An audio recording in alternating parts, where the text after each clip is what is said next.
땅이여 찬양하라. 거룩하신 그 이름 높이리라. 아멘. 우리 함께 박수 치시면서 찬양하시겠습니다.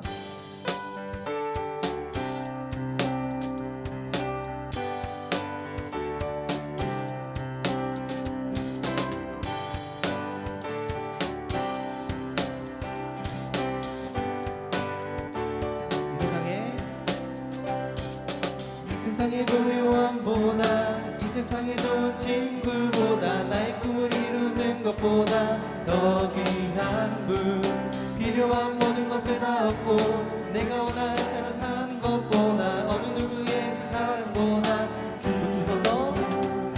붙드소서. 주님 나를 놓지 마소서. 다시 한번 붙드소서. 붙드소서. 주님 나를 놓지 마소서. 내 영혼 비추시고 내게 생명 주신 주님, 주의 사랑 너무 커 나의 맘 주님 봐줄게. 주님만 영원히 사랑해. 나의 사랑 다시 한번 주님만.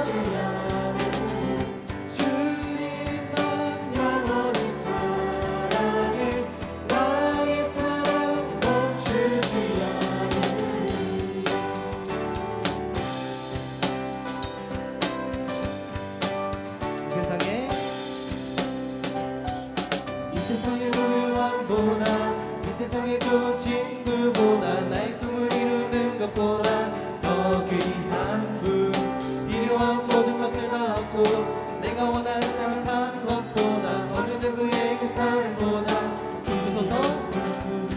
붙드소서. 주님 나를 놓지 마소서.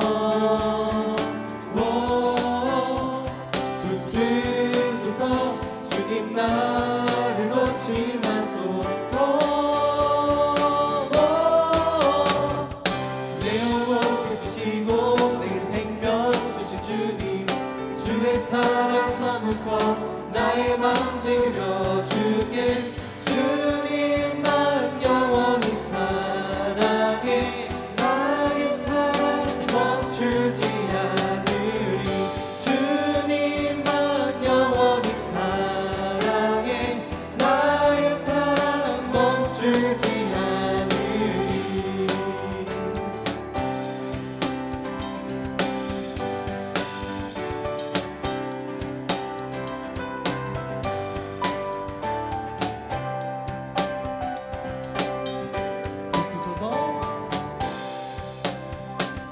붙드소서. 주님 나를 놓지 마소서.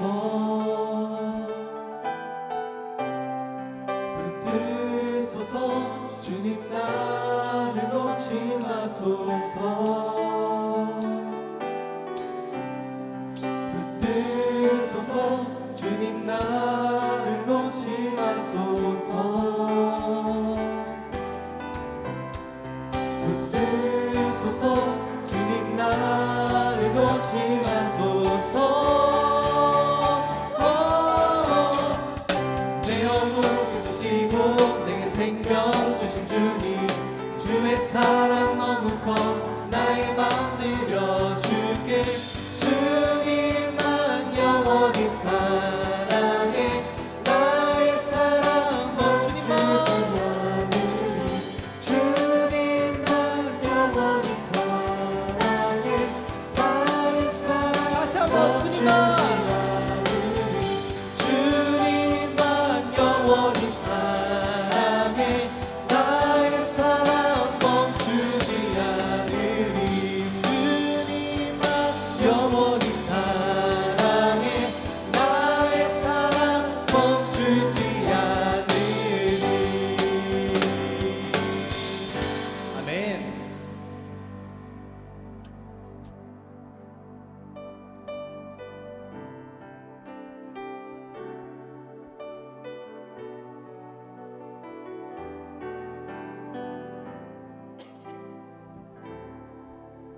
소망 되신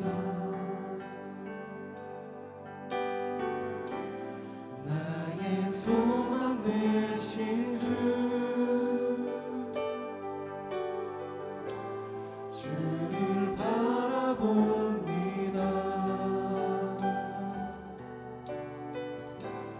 다시 오실 나의 왕 예수 주를 기다립니다. 밤이 낮이나 어제나 오늘도 영원히 주만 찬양해.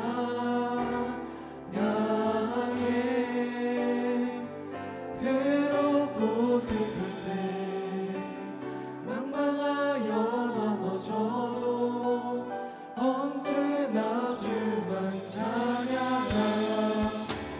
나의 소망 되신 나의 소망 되신 주를 바라봅니다.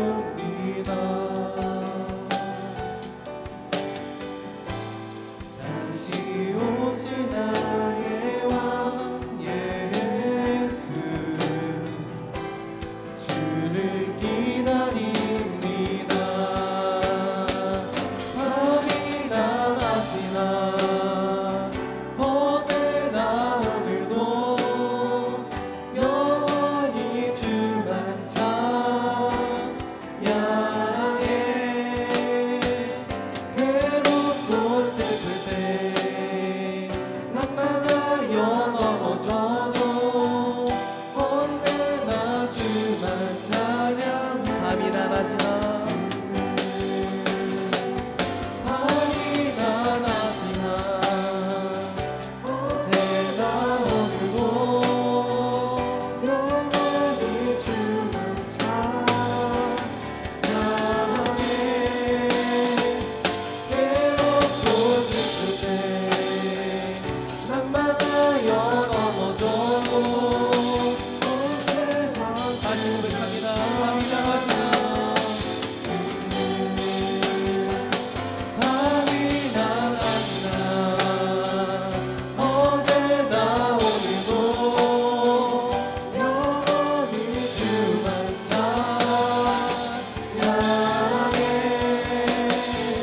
괴롭고 슬플 때 낭만하여 넘어져도 언제나 주만 찬양하겠네. 밤이나 낮이나 밤이나 낮이나 어제나 오늘도 영원히 주만 찬양해.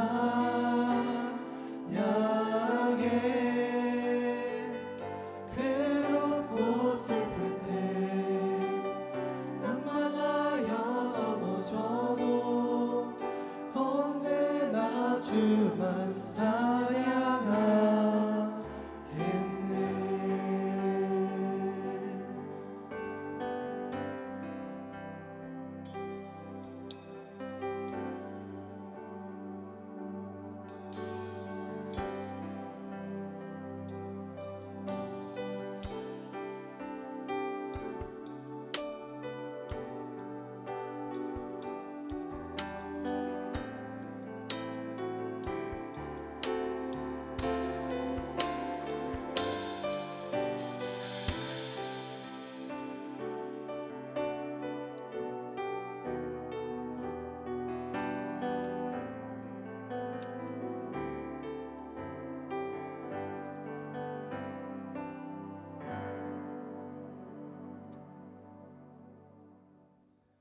아멘. 광고드립니다. 오후 프라이머십에 오신 모든 성도님들과 우리 청년들 모두 환영하고 축복합니다.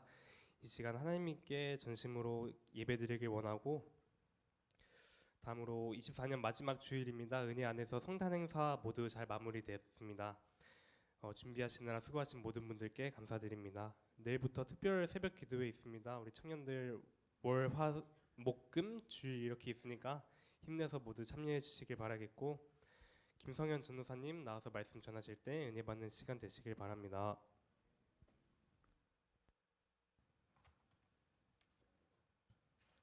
네, 오늘 하나님께서 우리에게 주신 말씀은 마가복음 1장 36절에서 38절 말씀입니다. 제가 읽겠습니다. 시몬과 및 그와 함께 있는 자들이 예수의 뒤를 따라가 만나서 이르되 모든 사람이 주를 찾나이다. 이르시되 우리가 다른 가까운 마을들로 가자. 거기서도 전도하리니 내가 이를 위하여 왔노라 하시고.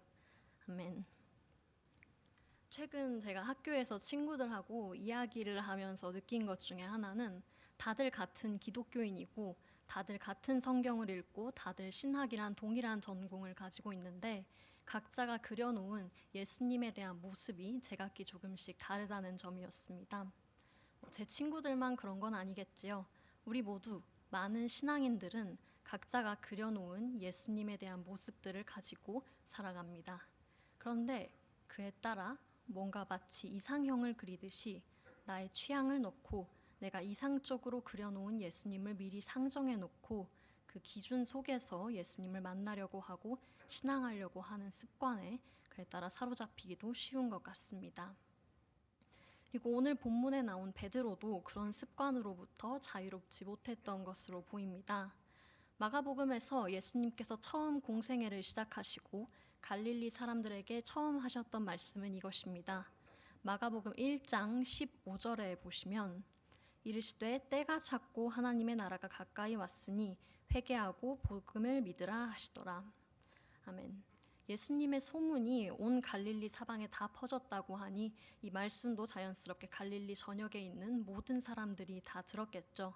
가난한 자, 부한 자, 바리새인, 사두개인, 제사장, 서기관, 열심당, 헤롯당 모든 사람들이 이 말을 들었을 텐데 그들이 과연 예수님이 제시하시는 하나님의 나라를 제대로 이해했을까?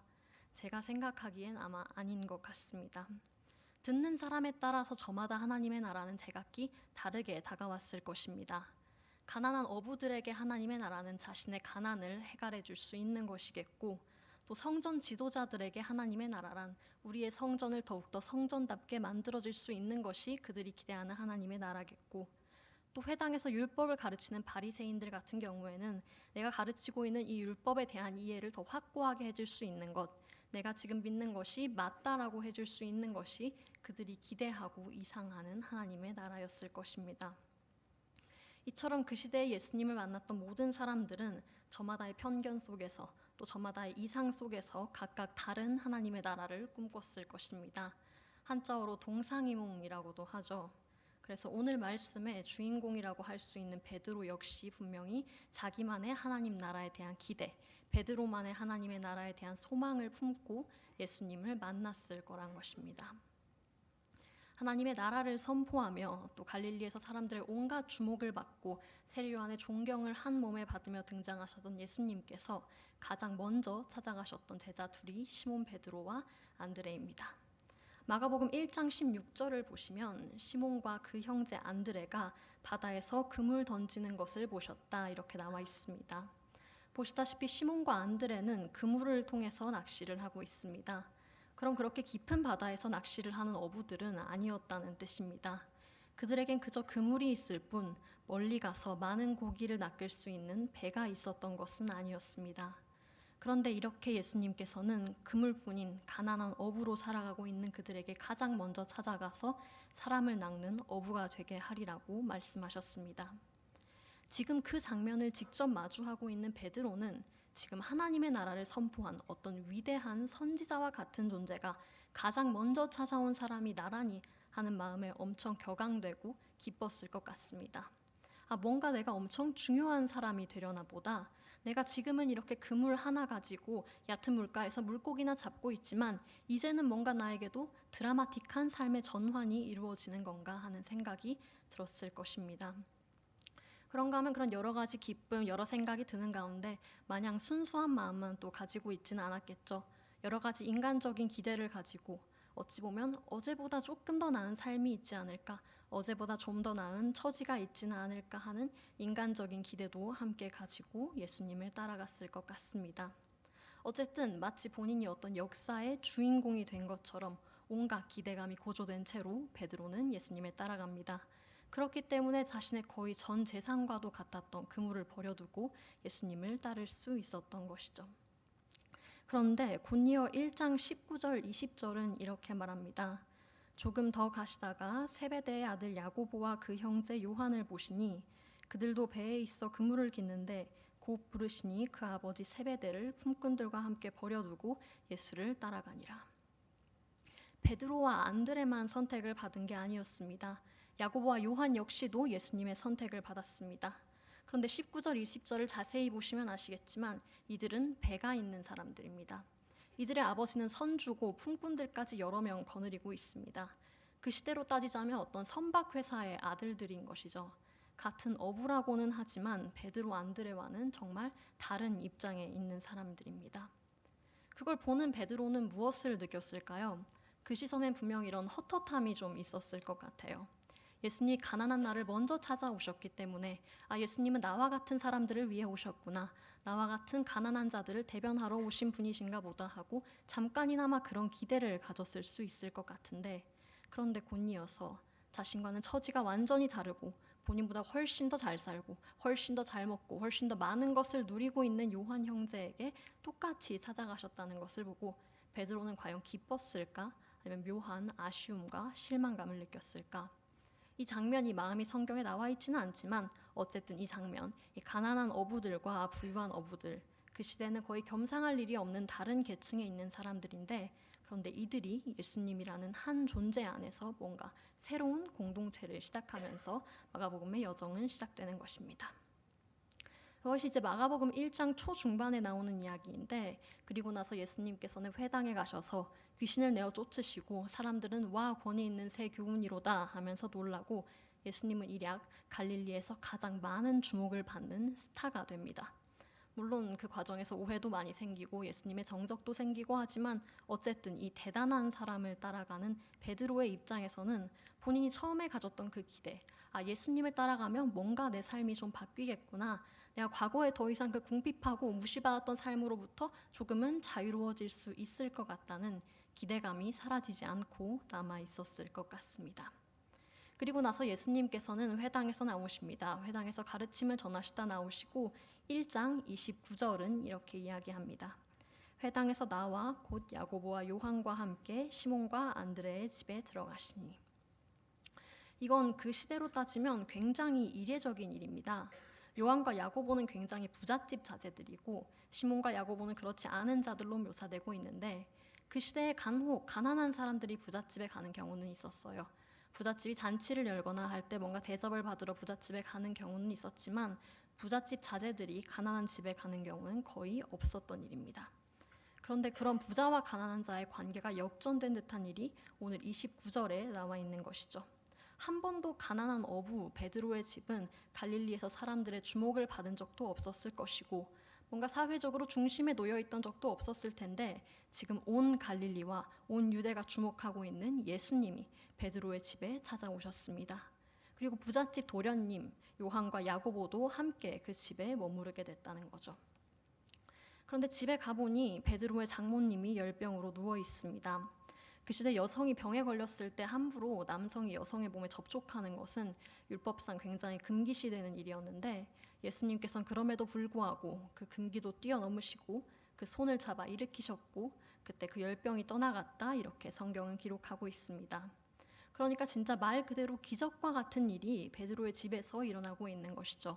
가난한 어부의 집에 위대한 현인이 찾아오고 부유한 가정의 자제들도 찾아와서 내 집에 머무르고 있고, 그리고 이곳에서 예수님의 기적이 일어나고 치유가 이루어지고 있는 것입니다. 그때 베드로의 마음을 한번 생상해봤으면 좋겠습니다. 얼마나 벅차오르고 얼마나 기뻤을까요?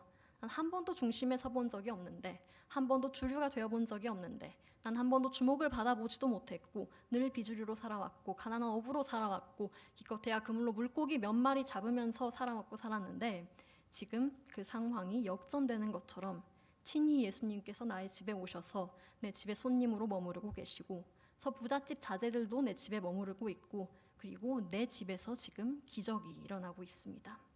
그때 아마 베드로는 온 동네 사람들을 다 불러 모았던 것 같습니다.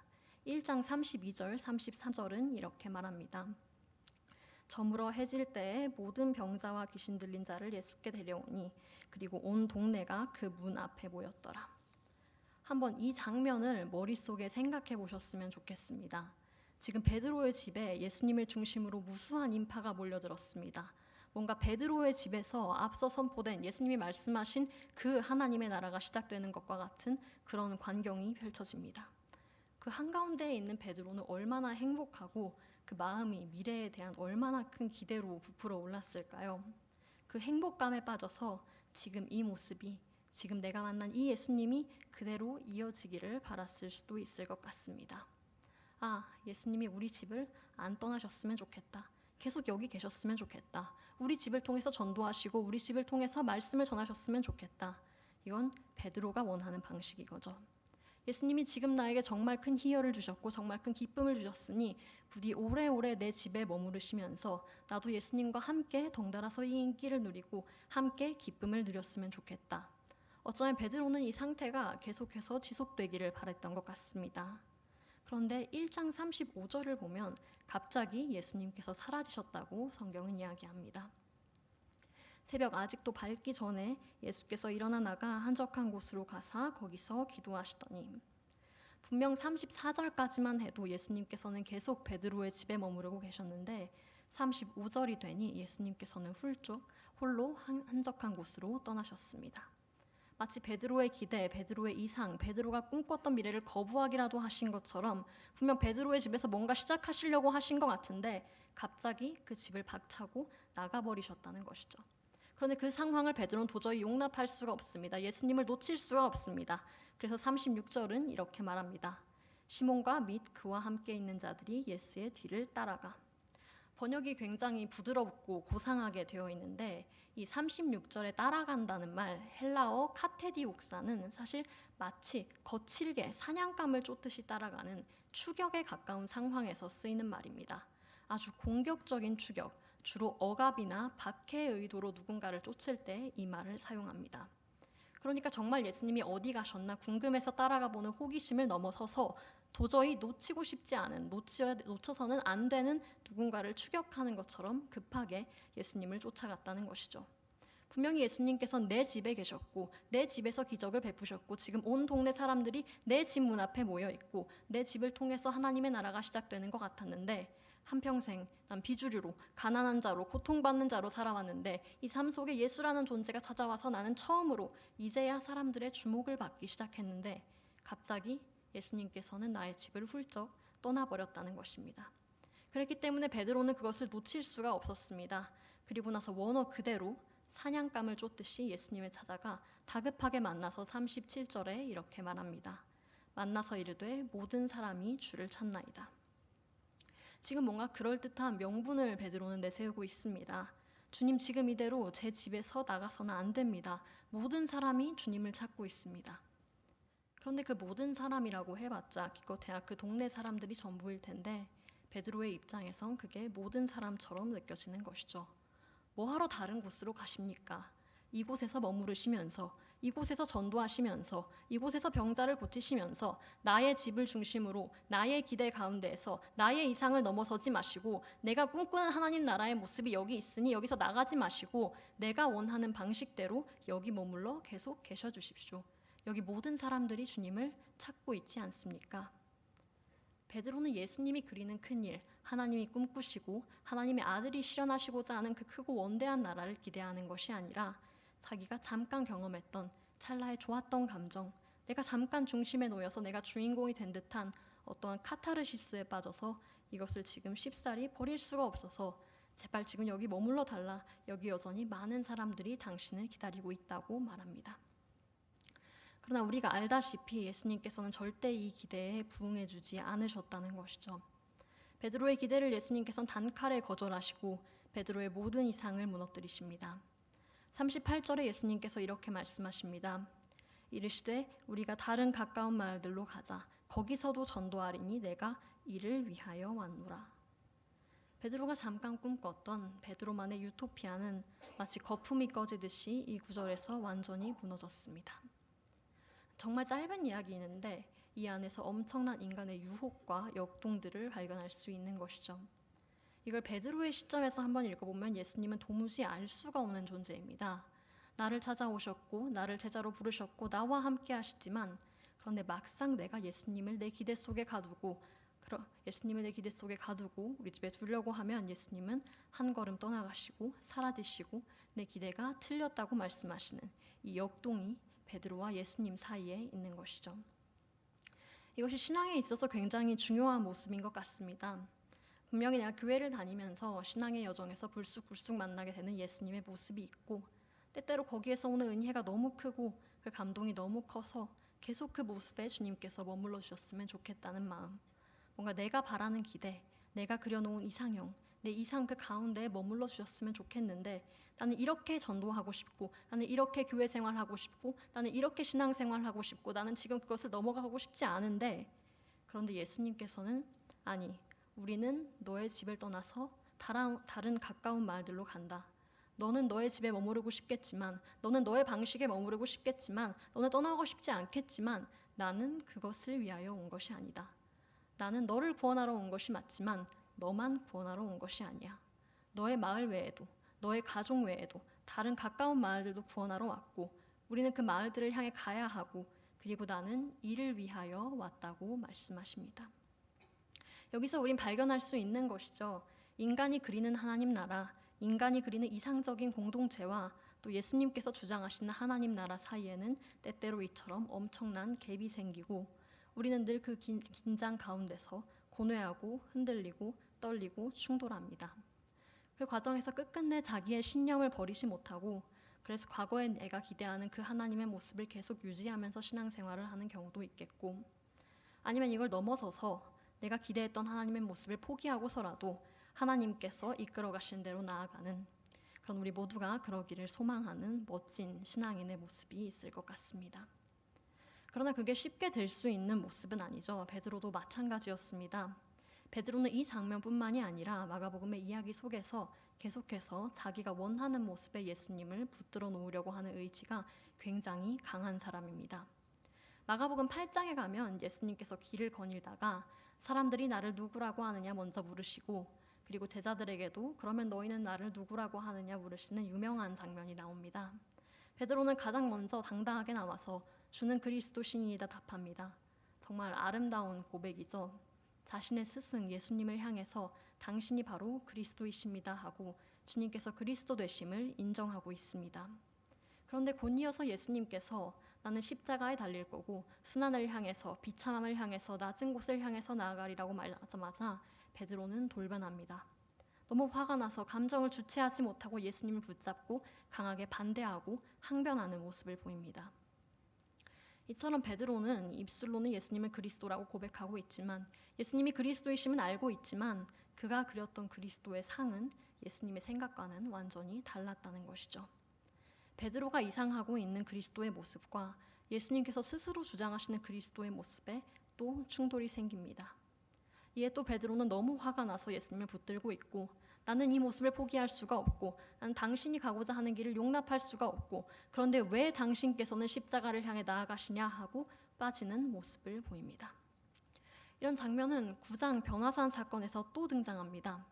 예수님께서 베드로, 야고보, 요한을 부르시고 변화산에 올라가셨을 때 그곳에서 굉장히 신령한 광채가 예수님의 몸을 뒤덮고 엘리야가 나타나고 모세가 나타나서 예수님이 정말로 하나님의 아들이심을 확증하는 장면이 나오죠.